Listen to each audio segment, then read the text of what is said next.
Les exemples qu'on peut exploiter pour traiter de la thématique de la découverte du monde et de la rencontre des cultures sont nombreux et beaucoup se trouvent développés à la Renaissance, après donc la découverte du Nouveau Monde par Christophe Colomb en 1492.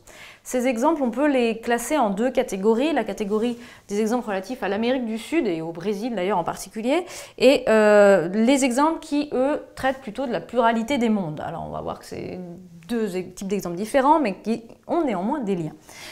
Pour ce qui est de l'Amérique du Sud, on trouve des auteurs assez importants. Souvent, vous les avez étudiés en fait en première, parce qu'en première, on traite aussi potentiellement, si votre prof choisit de faire ça, de la découverte de l'autre et du fait que notre monde en ait découvert un autre. Donc, parfois, vous étudiez ces auteurs qui sont Bartolomé de las Casas, c'est un moine qui vit au Brésil et qui va écrire une brève relation de la destruction des Indes, relation, vous voulez dire rapport en fait, hein, donc un rapport sur la destruction des Indes. Et les Indes ici, c'est pas les Indes au sens l'Inde de maintenant, mais bien là où vivent les Indiens, à savoir l'Amérique du Sud. Et donc il va prendre la défense de ces Indiens, notamment durant la controverse de Valladolid, donc là avec un C majuscule parce qu'il s'agit d'un événement historique hein, qui est bien daté, 1550-1551 au XVIe siècle. Et donc, à travers cette controverse, il va s'agir de déterminer si les Indiens, vous allez trouver les questions un peu bizarres, mais c'est néanmoins celle qui était posée, ont ou non une âme. Et donc, en fonction de cette réponse qui va être décidée par l'Église, on va considérer qu'on peut les exploiter ou pas, en fait. Hein. C'était un peu ça l'enjeu. Est-ce qu'ils peuvent être esclaves? Est-ce qu'ils ont une âme? Et donc, dans ce cas, ils ne peuvent pas être esclaves. Ou s'ils n'ont pas d'âme, eh ben, on peut les utiliser comme des outils de travail. Donc, cette position, cette interrogation sur les Indiens va se retrouver dans deux autres textes. Le texte de Jean de Léry, Histoire d'un voyage fait en la terre du Brésil, là, avec l'orthographe d'origine d'ailleurs du XVIe siècle. Jean de Léry, lui, ici, fait un récit du voyage et du séjour, parce qu'il est resté quelques temps, dans une colonie protestante au Brésil. Jean de Léry était protestant, il fuit les guerres de religion en France à l'époque, qui mènent à beaucoup de barbarie et à beaucoup d'actes quand même assez choquants. Il arrive au Brésil pour monter une ville protestante, en fait. Hein. Il n'est pas le seul, il y a toute une équipe avec lui. Ça va assez mal se passer. Et un certain nombre de protestants qui étaient dans cette colonie vont faire scission. Et finalement, ceux qui sont restés vont se retrouver à côtoyer les Indiens, ce qui n'était pas trop prévu. Et Jean de Léry va ainsi apprendre à connaître et à apprécier la culture des Indiens d'Amérique du Sud. Il va les prendre comme modèle de vertu en certains endroits de son récit de voyage, qui est l'histoire d'un voyage fait en la terre du Brésil. Et puis enfin, le texte qu'on vous propose le plus souvent, c'est celui de Montaigne tiré des Essais, premier livre, chapitre 31, qui s'appelle Des cannibales. C'est un texte qui peut, enfin c'est un titre qui peut un peu prêter à confusion, parce qu'on a l'impression qu'on va parler seulement du fait de manger de la viande humaine. C'est pas tout à fait ça, puisque Montaigne compare ici les mœurs d'une tribu. C'est la tribu qui s'appelle les cannibales, en fait, c'est un nom indien. Et il s'avère que cette tribu d'Indiens, en effet, pratique l'anthropophagie dans un contexte assez particulier, qui est celui d'une défaite des adversaires, et donc on va manger la chair de l'ennemi pour s'en nourrir, pour se nourrir de ses forces. Et donc Montaigne va comparer les mœurs de cette tribu des cannibales, qui vont donner leur nom au cannibalisme, à l'anthropophagie. Il va les comparer avec les mœurs des Portugais, la manière dont les Portugais vont se comporter au Brésil, notamment au sujet de la cruauté, de la torture et de la relation à l'ennemi. Comment est-ce qu'on traite un prisonnier ennemi, par exemple. Donc ça fait partie des textes très célèbres de ce chapitre.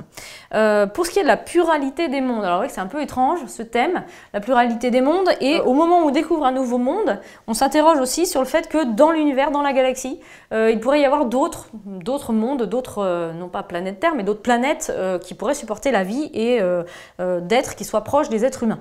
Alors, on a deux personnages qui ici vont prendre la parole, s'exprimer, sont des Italiens, tous les deux, et donc sont plutôt généralement des textes étudiés en philosophie. Le premier, c'est le texte de Giordano Bruno, qui s'appelle De l'infini, de l'univers et des mondes. Giordano Bruno propose l'hypothèse qu'il existe d'autres mondes et que potentiellement on pourrait y trouver des créatures vivantes qui nous ressemblent ou avec lesquelles on pourrait peut-être communiquer, en tout cas à qui on pourrait se comparer.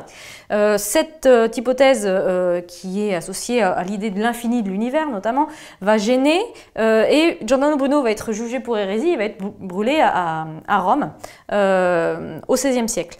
Galilée peu de temps après, écrit le dialogue sur les deux systèmes du monde. Alors Galilée, vous vous en doutez, vous le savez sans doute, a eu aussi quelques démêlés avec la justice de l'Église. Et lui, il va être un peu plus prudent. Au lieu d'affirmer l'infinité de l'univers et la possibilité d'autres mondes, il va discuter. Il va discuter le système d'explication du monde de Copernic. Vous savez, Nicolas Copernic, c'est quelqu'un qui avait aussi posé le même type d'hypothèse et qui, lui aussi, avait eu des démêlés et des problèmes, notamment par rapport à l'héliocentrisme, l'idée que c'est le Soleil qui est au centre de notre galaxie et non pas la Terre. Donc c'est une hypothèse que reprend Galilée, mais par précaution, il organise ça sous forme de dialogue pour qu'il y ait plusieurs savants, il y en a 3 dans son dialogue, qui discutent et qui essayent de poser le pour et le contre, et chaque personnage défend un type de système différent, avec un troisième personnage qui essaye de faire la mesure entre les deux. Et donc il va défendre, un des personnages en tout cas défend l'idée de la pluralité des mondes, mais rien que le fait d'en discuter et de voir en quoi l'hypothèse de l'héliocentrisme, de la pluralité des mondes peut être défendue, c'était déjà problématique, et donc raison pour laquelle Galilée a lui aussi été inquiété. Mais il a réussi à s'en sortir mieux que Giordano Bruno, puisqu'il n'a pas été tué pour ses opinions. Alors en bonus, pour continuer et comprendre cette manière assez conflictuelle, assez polémique de traiter de la découverte des mondes et des cultures au XVIe siècle, vous pouvez regarder deux produits cinématographiques. D'abord la controverse de Valladolid, bon, ça, vous voyez que ça reprend exactement ce terme-là, hein, qui est un texte à l'origine de Jean-Claude Carrère, qui a été adapté par Verhaeghe en 1992 sous forme de film. Et puis le même réalisateur, en 2005, va aussi s'attaquer à Galilée cette fois-ci, donc Galilée ou l'amour de Dieu, où on retrace le procès de Galilée. Donc c'est à la fois des morceaux de rhétorique et d'argumentation qui peuvent vous servir pour l'art de la parole, l'autorité de la parole par exemple, et en même temps vous traitez du thème de la découverte du monde et de la rencontre des cultures.